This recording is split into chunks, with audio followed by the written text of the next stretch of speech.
Topic is Laplace equation. Chapter 3 है Griffiths book का। Chapter 3 का नेम है इलेक्ट्रोस्टैटिक। इलेक्ट्रोस्टैटिक में हमारा मेन कंसर्न क्या होता है? इलेक्ट्रिक फील्ड फाइंड आउट करना।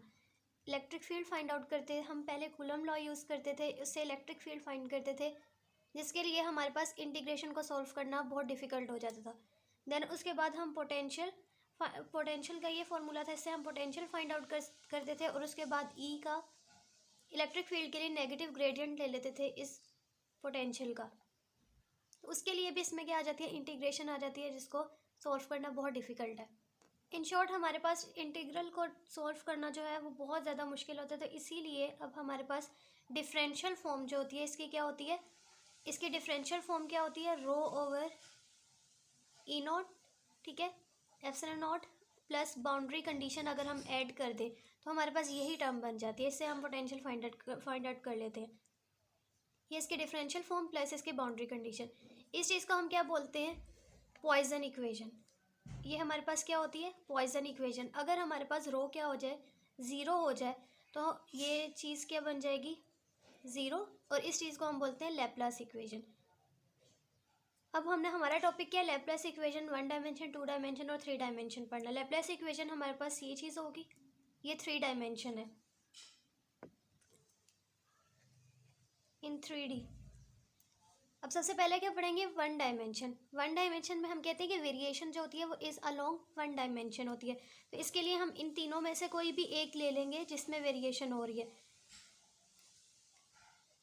मैंने एक्स वाली ली है, और इसको जब हम सॉल्व करते हैं 1 डायमेंशन को, तो हमारे पास जो जनरल सोल्यूशन आता है वो क्या होता है? ये चीज़। और ये चीज़ हमें क्या देती है? स्ट्रेट लाइन देती है। ये इक्वेशन किसकी है? स्ट्रेट लाइन की इक्वेशन है। तो 1 डायमेंशन हमें स्ट्रेट लाइन देगी।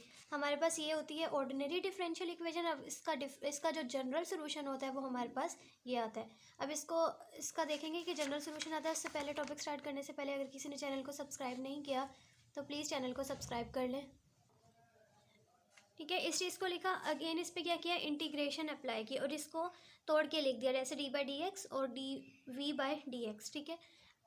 यहाँ पे ज़ीरो था, इसके ऊपर भी हमने इंटीग्रेशन अप्लाई कर ली।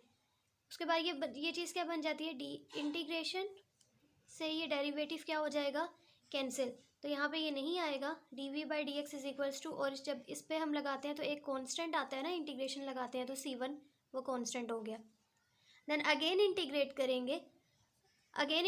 करेंगे तो अब यहाँ पे इस dx को उधर ले गए, c1 पे इंटीग्रेशन, ये इंटीग्रेशन इससे कैंसिल, पीछे क्या रह गया? v, और यहाँ पे c1, और अगेन इंटीग्रेशन करेंगे एक और कांस्टेंट आएगा। अब इसमें हमारे पास क्या है? 2 कांस्टेंट है, और ये सेम इक्वेशन, ये अगर 1 है तो ये इक्वेशन क्या है? 2। तो इक्वेशन 2 क्या कर रही है? सेटिस्फाई कर रही है इक्वेशन 1 को।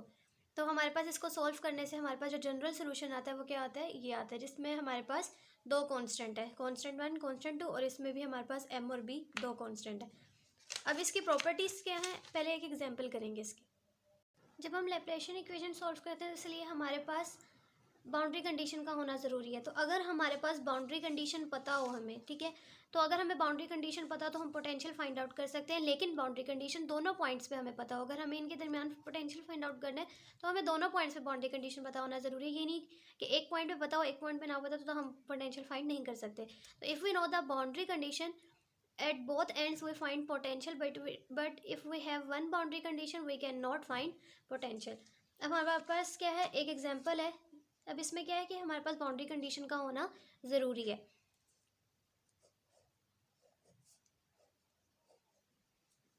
अब ये गिवन है कि आपके पास पोटेंशियल जो है वो 4 है, जब आपके पास x जो है वो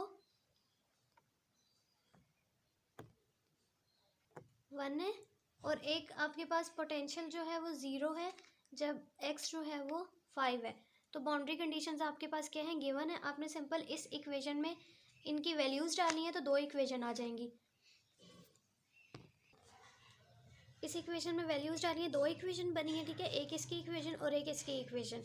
देन आपने उसमें से क्या किया? अब यहाँ से हमारे पास एक b की वैल्यू निकल रही थी, b की जो वैल्यू निकली है इस b की वैल्यू इसमें पुट करेंगे ताकि हमारे पास m की वैल्यू आ जाए, ठीक है। अब b की ये वैल्यू प्रॉपर नहीं थी तो m की वैल्यू अगेन इसमें डाली तो हमारे पास b की वैल्यू, तो हमने यहाँ पे b और m 2 कांस्टेंट की वैल्यू डाली, और जो इक्वेशन थी mx और इसमें दोनों में पुट की तो हमारे पास पोटेंशियल आ गया। अब यहाँ पे आप x की वैल्यूज़ डालते जाओ तो आपके पास क्या आता रहेगा, पोटेंशियल आता रहेगा। अब हम इसका ग्राफ बनाएंगे। तो यहाँ पे हमारे पास ये 4 पे x की वैल्यू क्या थी 1, और जब v हमारे पास 0 था तो x की यहाँ से वैल्यू आई 5। तो इस तरह से हमारे पास ये ग्राफ बन जाता है। अब यहाँ पे आप अगर आप x की वैल्यूज़ डालते हो तो आप हर पॉइंट पे क्या कर सकते हो, पोटेंशियल फाइंड आउट कर सकते हो। तो we can find potential at any point in the straight line. अब यहाँ से उसके बाद अगर हमें इसका मिड पॉइंट निकालना तो इनका इस पूरी स्ट्रेट लाइन का मिड पॉइंट क्या बनता है, ये 3 पे, ठीक है। तो 3 पे मुझे क्या करना है, मिड पॉइंट निकालना है। तो जब मैं इसमें, अब इसकी प्रॉपर्टी क्या है कि आप इसका एवरेज ले सकते हो बाय मिड पॉइंट्स के ज़रिए। अब मिड पॉइंट्स हम कैसे लेते हैं, अगर हमें 3 पे मिड पॉइंट लेना है तो हम एक इसका पिछला वाला पॉइंट जो कि 2 है और एक उससे अगला वाला पॉइंट डालते हैं जो कि 4 है। तो हमारे फिर उसका एवरेज लेते हैं तो हमारे पास क्या आ जाती है, 3 आ जाती है। तो इसी तरह हम इसका क्या कर सकते हैं, by taking average we get mid points. हम अगर एवरेज लें तो हमारे पास क्या आ जाएगा, पूरा 3 आ जाता है, ठीक है। एक आप क्या x प्लस ए लोगे, x प्लस ए का मतलब क्या है कि आपने यहाँ से 0.5 लेना है और ये 4 लेना है, सॉरी, और x माइनस ए मीन से यहाँ पे आपने 2 पॉइंट, एक पिछला पॉइंट और एक अगला पॉइंट, और उसको 2 से, एवरेज के लिए 2 से करते हैं तो हमारे पास क्या आ जाता है, मिड पॉइंट आ जाता है। तो प्रॉपर्टी क्या है कि हम यहाँ से इसकी हम मिड पॉइंट्स निकाल सकते हैं। उसके बाद अब इस स्ट्रेट लाइन पे आप यहाँ पे कोई भी मैक्सिमा और मिनिमा नहीं होता है, ठीक है। ये लैप्लासियन है ना, अब लैप्लासियन में हमारे पास स्ट्रेट लाइन आ रही है। यहाँ पे अगर मैक्सिमा या मिनिमा होता तो मिड पॉइंट इसका क्या निकलता, अगर हम यहाँ से मिड पॉइंट निकालें तो वो मिड पॉइंट तो यहाँ बनता है, वो इधर तो नहीं बन सकता। तो अगर कोई इसी तरह की इरेगुलर सी शेप आ रही है या कोई भी शेप आ रही है जिसमें मैक्सिमा मिनिमा है तो वो लैप्लासियन में नहीं आता, क्योंकि उसका मिड पॉइंट नहीं बनता। मिड पॉइंट तो यहाँ कहीं बनेगा तो वो एग्जैक्ट मिड पॉइंट तो नहीं बन रहा। तो no extreme position between mid points. Extreme position सिर्फ हमारे पास कहाँ होती हैं, बाउंड्रीज पे होती है, दरमियान में हमारे पास कोई लोकल मैक्सिमा या कोई लोकल मिनिमा नहीं होता। तो हमने यहाँ पे इसकी 2 प्रॉपर्टीज़, जो मेन प्रॉपर्टीज़ हैं वो यही होती हैं कि हम एवरेज मिड पॉइंट्स निकाल सकते हैं इस तरीके से। इसका ये 1 डायमेंशन का है। No extreme positions between mid point, हमारे पास सिर्फ एक्सट्रीम पोजीशंस बाउंड्रीज पे होंगी और हमारे पास ये टॉलरेट नहीं करता नो लोकल मैक्सिमा और मिनिमा। देन थर्ड इसकी प्रॉपर्टी क्या है, इसमें हमारे पास सिर्फ 2 कांस्टेंट होते हैं, m और b।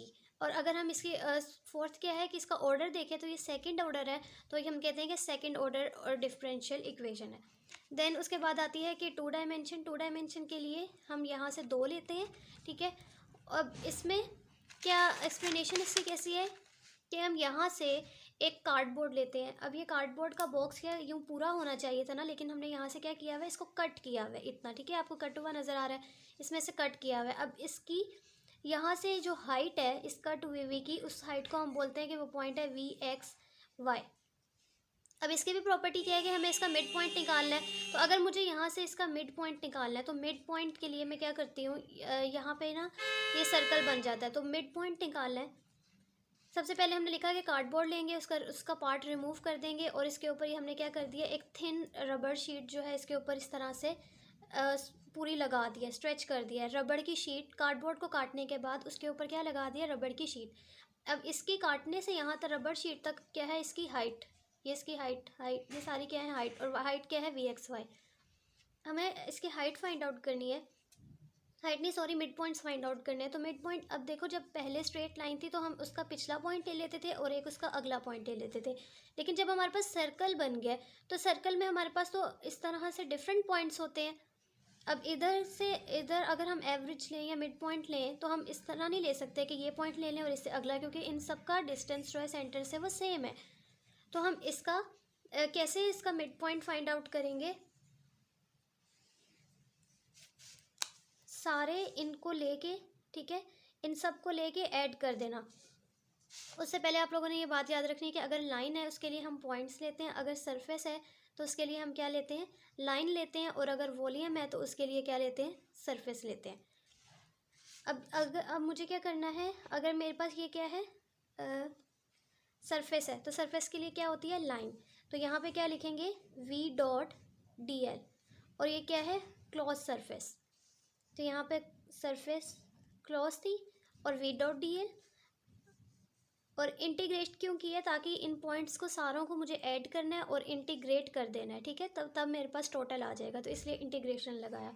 और डिवाइड क्या करना है, पहले 2 से किया था, अब यहाँ पे मेरे पास 2 पॉइंट्स तो नहीं है, मेरे पास तो बहुत ज़्यादा पॉइंट्स हैं, तो मुझे इस पूरे के सरकमफेरेंस से क्या करना पड़ेगा, डिवाइड। तो इसका सरकमफेरेंस क्या होता है सर्कल का, 2πr। ठीक है, उसमें हमारे पास पॉइंट्स होते हैं, तो इसलिए हमने वहाँ पे 2 से कर दिया था, लेकिन यहाँ पे हमारे पास मिड पॉइंट निकालना तो हम पूरे सरकमफेरेंस से करते हैं। तो ये तो हो गया इसका मिड पॉइंट निकालने का तरीका। फिर उसकी सेकंड प्रॉपर्टी क्या है कि इसमें भी मैक्सिमा और मिनिमा नहीं होता, second order ordinary differential equation है, और कांस्टेंट जो होते हैं वो क्या होते हैं, मोर देन 2 कांस्टेंट होते हैं। नेक्स्ट टॉपिक में हम करेंगे नेक्स्ट वीडियो में 3D, क्योंकि उसमें एक प्रूफ है जो बहुत इंपॉर्टेंट है, वो इसमें मैं नहीं करा रही, नेक्स्ट वीडियो में कराएंगे। अगर आप लोगों को मेरी वीडियो पसंद आई है तो प्लीज़ लाइक कर दीजिएगा। Thank you so much for watching. Allah हाफिज़।